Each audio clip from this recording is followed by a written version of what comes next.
Troisième adjoint au maire de la commune de Ouakam, chargé de l'éducation, de la santé, du sport et du transport.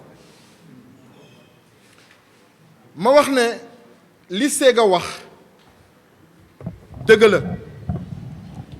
d'abord monsieur le maire daf ñu mere parce que ñàkk xam texte ak bëgg labaj yoonal ba nga xam ne boobu la le code général des collectivités locales bëgg looloo tax mu gaawantu le premier jour lépp lu mu ñu wax rek mu ne majorité mécanique la am mu voté li ñuy voté ñu ne ils ont tous voté ñun ñu def des recours ñu wax ne dañoo jalgati yoon la ñu wax ci jalgati yoon yépp Séga wax na ko mooy ordre du jour moo ko defal boppam te bureau municipal moo ko war a def ci ordre du jour bi dañu ne dañuy wote bilangam mooy bu mu def 2019 te wonewul le compte de gestion maanaam xaalis bi mu génnee pour ñu xam la nga xam ne moo génn ak moo dugg pour leeral loolu il faut le compte de gestion mu bañ koo indi mu ne non loolu bàyyi nañ ko depuis 2016 kenn indeetul loolu moom yorul depuis 2016 te loolu du dëgg parce que yoon moo imposé au percepteur mu joxe le compte de gestion beneen bi mooy vote bi jaarul yoon loola tax ñu ñaan ñu bind un recours au préfet sous-préfet des Almadies mu annuler loolu défaite la ci moom mais rus na ko wax ay conseillers yi nga xam ne ay béni bi wii la ñoo tax bi ñu ñëwee ci réunion de bureau municipal mu ne voilà on va attaquer les débats d'orientation mais am na këyit bataaxal bu jógee ci sous-préfecture nee na nañu tàmbaliwaat vote bi ñu defoon bale passé parce que yéen ñii yéen a bind sous-préfet maire Fat Niane ne ko waaw ñoo ko bëggee noonu parce que dañoo bëgg lépp leer loolu daf ko rus ko wax waa Ouakam loolu tax mu ñambaas le problème de débat d'orientation loolu passé bu ñu ñëwee ci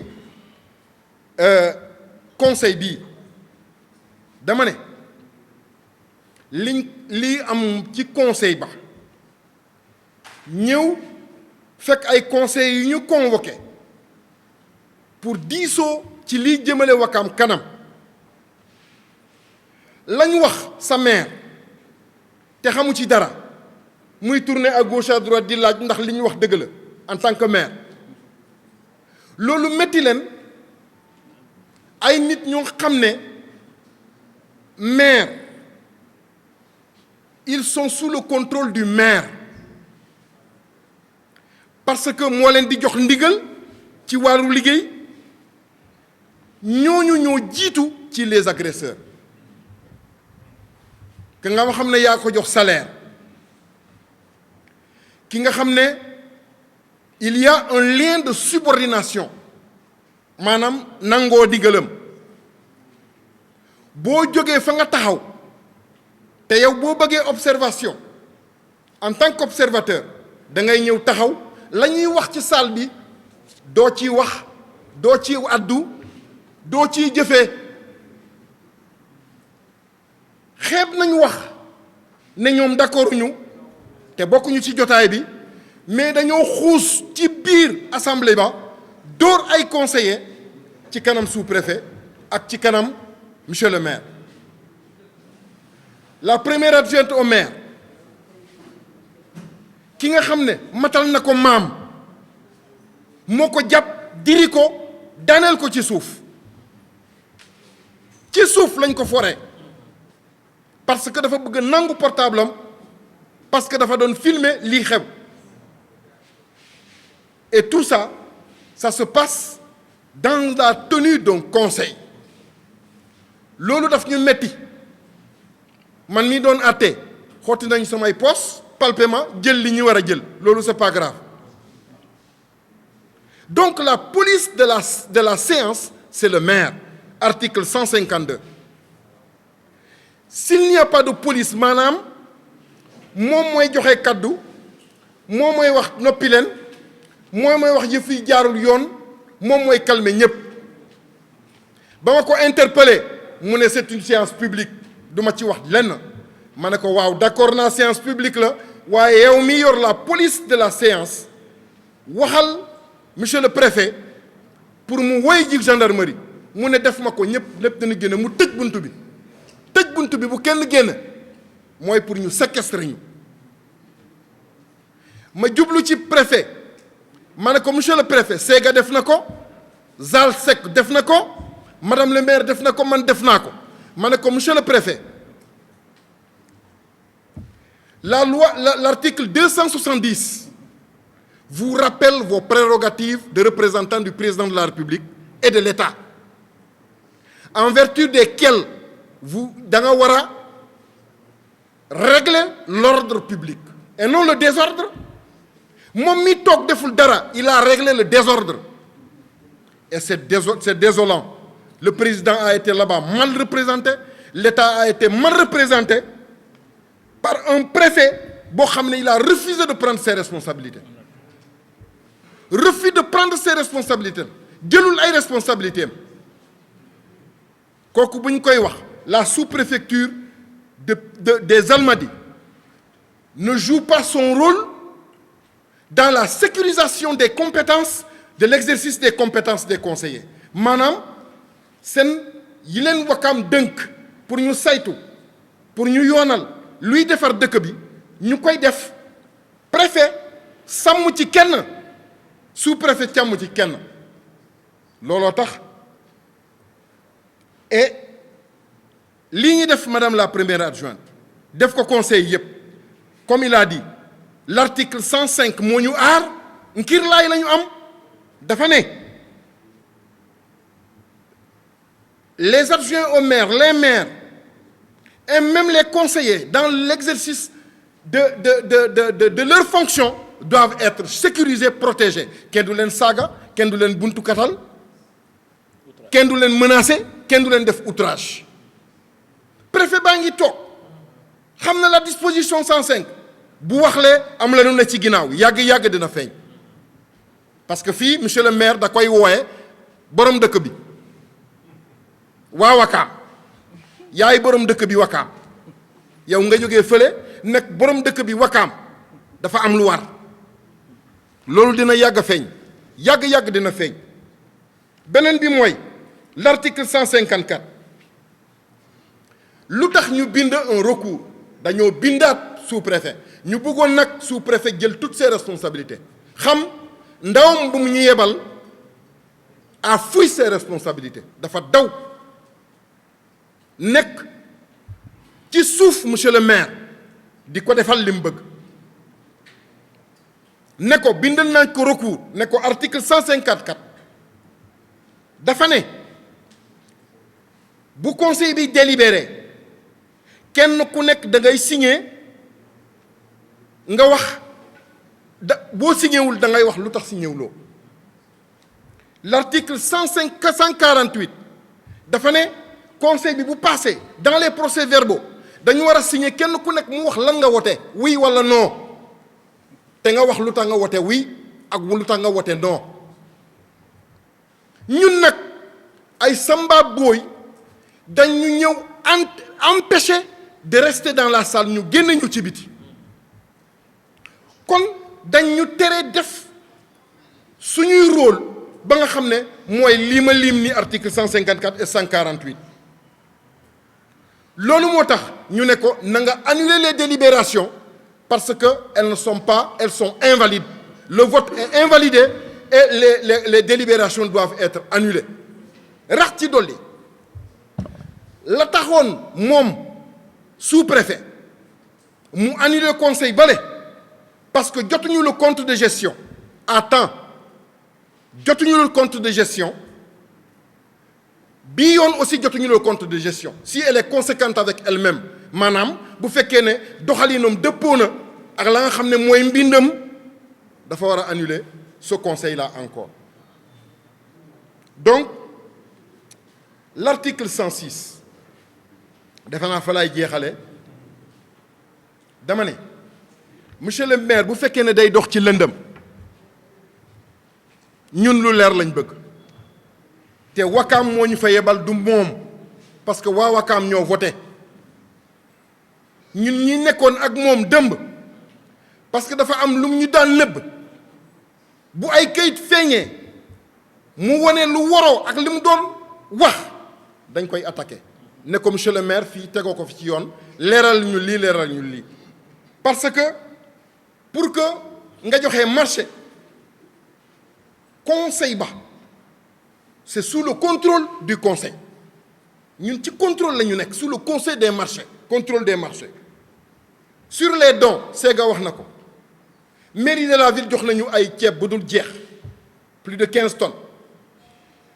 ñun ñu dajale waa Wakaam dimbali néew ju doole ji ñu def Orange Money boo xam ne ku am xaalis foofu nga koy dugal biñ ko laajee mu defaral ñu mu leeral ñu loolu moo indi jiixi jaaxa bi parce que bëggul leeral loolu surtout que état dafa joxe 6973 kit bu nekk ñaari saaku ceeb 10 kilos de sucre 10 kilos de pâte 18 morceaux de savon 10 litres d'huile moom mu yàkkamti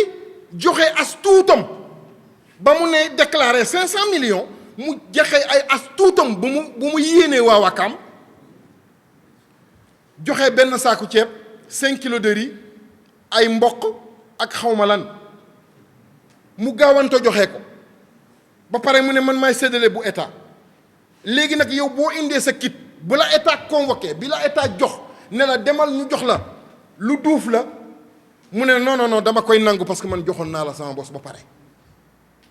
ab càcc la parce que yow li nga ko jox matul sax moitié li ko état jox kon kañ kaay jël li nga ko jox moom mu jël li ko état jox loolu la def dëkk bi yëpp rax ci dolli bind naa préfet ne ko da ngeen di sarse école 6 ba mu fees dell ay ceeb ak diwlin ak ñoom seen gis nañu ay camion ñëw taxaw di roñ di yóbbuwaat génnee ko da ñuy wax kan moo sant ñu génnee ceeb boobu fan la jëm ak ndax waa Wakaam matale nañu ba léegi sous-préfet rek tontumu dama koy wax mu tontu ma parce que ceeb jooju il faut que ñun ñu xam fan lañ ko yóbbu ak distribution nan la demee parce que la commission de distribution a été installée par arrêté moo ko installé donc quand il y a arrêté il y a la commune et quand il y a la commune il y a le conseil dafa ñëw war a ñëw leeral loolu la daw loolu moo tax terrain yi Batrin jox nañ ko suuf moo ñaan ci turu Wakaam boo ñaanee ci turu Wakaam da nga koy wax conseil yi ñu nangul la le don parce que c'est la loi ñu dégg ko muy yuuxu Batrin Kamamel mu ne kenn du fi lotissé parce que waxuñu ko moom maire gars yi lotissé nañu kenn déggu ko la ciy ruus lan la nañ ñu ko wax ñun conseil yi beneen bi mooy terme sud yaccaaram ba mu def tekkaaralam ba mu def c'est parce que dañ koo sédd foofu dafa signé contrat Barthélémy Dias wax ko ñoom am nañ fa 15 terrain man dégg naa ne moom moo yor 10 yi ñeneen ñi yor 5 yi ñeneen ñi ma leen tudd parce que yow awuma affaire ak ñoom waaw te yow balaa ngay signer ce contrat là comme le contrat là bii ñëw bu cité avion da nga war a ñëw ci conseil yi ne leen maa ngi wutal dëkk ba as terrain kaay leen ngeen autoriser ma dem wala bokk booy def ci sutura nga dem bi am ko ba nga signé ba pare da ngay ñëw nga ne signé naa fële contrat baa ngi nii lii la tekki voté leen ma délibération ndax mu dagan mais daf ko noppee looloo tax dàq bi ñuy dàq terme sud mu ne cal du wax parce que am na ci waaw kooku mer dañ koy wax dañ koy bàyyi mu def li ko neex kon le contrat contrat bi ñuy wax pour cité avion foofu lay jeexale pour cité avion poste de santé bi waaw pour cité avion bi ñun ñiy wut surtout man mi nga xam ne mën lañu jënk santé est-ce que yaakaar nga ne conseiller conscient mu xam ne ay population ñoo war a jëriñoo la nga xam ne mooy poste de santé dana bañ ñu tabax poste de santé loolu moo tax ñu ne contrat bi da nga koy indi nee na contrat bi 50 millions la waaw ñun dañu bëgg a saytu les clauses du contrat nu mu def ba egg 50 millions la nature du foncier fa nga xam ne fa la suñu 50 millions di dem il faut que ñu xam ñu bañ koo sànni ci àll ba parce que boo construisé ba pare ñun contrôlé wuñu boroom ñëw fële ne maa moom fii dama koy nangu da ngeen koy bàyyil bâtiment bi wala ngeen toj ko rek mais moom dana jël suufam est-ce que ñun dañu nekk ay inconscient dañu bañ a saytu loolu yépp ba mu leer 1306 bi nag mooy Batrin fa ñu bind ci turu waa Wakaam may leen ma suuf dama ciy tabax ay équipement te Wakaam soxla nañu équipement mu ngi nii nangu nañu marché cité avion ba léegi mu ngi lëndëm waxul lu tax ceendooy tabax as marché mu ñëw toj ko waxu ko ñii lañu jikkee ne terrain bi réer bër ñu ngi fay tabax ay des affaires individuelles loolu nag dañu ne terrain boobu jot nañu këyit te madame le maire mii ci benn conseil yàgg na ne ko monsieur le maire maa ngi dégg ay rumeur ne dinañu jot ay terrain mu ne ko jotuma benn terrain amul benn terrain bu feeñ benn terrain bu feeñ ñun ñu gëstu moom mii mu gëstu dañu am këyit ñu gis ne CCOD daka may daka demande bi mu def CCOD ne leen may leen ma suuf ma may ko waa Wakaam pour ma def ko ay jumtukaay ak ñeneen buñ ma ñaanee ci ay terrain ma maye ko mais dañ ko cee may lu mu bon balaa mu cee def dara day ñëw ne ñu am nañu suuf waaye yow nga noppi nga def li la neex nga ne kenn du ko tudd fu mu ko teg d'abord le don pour muy nangu suuf soosu bu ñëwee il faut une délibération defu ko le partage du foncier dafay yàgg di naan man maay séddale wul day jottali suñu ndogal ñun ñooy wax fii école la fii marché la fii lii la fii diw la ñun du affaire terrain personnel moo ñu ñor mais li mu bëgg a aakimoo mu def ko ci tur waa Wakaam mu ñëw ci tur waa Wakaam mu bugg ko aakimoo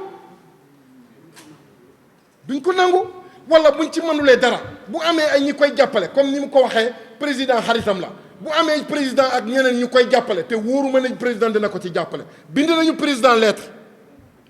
dañu gëmloo waa Wakaam yépp que président Macky Sall mosu fii def dara te suñ gëstu terrain yi bokk na wala kon bokk bu defulee dara def na ci terrain yi na ko wax nit ñi pour ñu am stade yooyu yëpp loolu lañ bëgg mu leer loolu la ñu toppee mu porter plainte ay conseillers on va aller jusqu'au bout yàgg naa dajeel ak ay nit yoo xam ne lu ko neex lay def moom waaye ak suñu équipe on ira jusqu'au bout lu mu ko jaral nañ ko voilà jërëjëf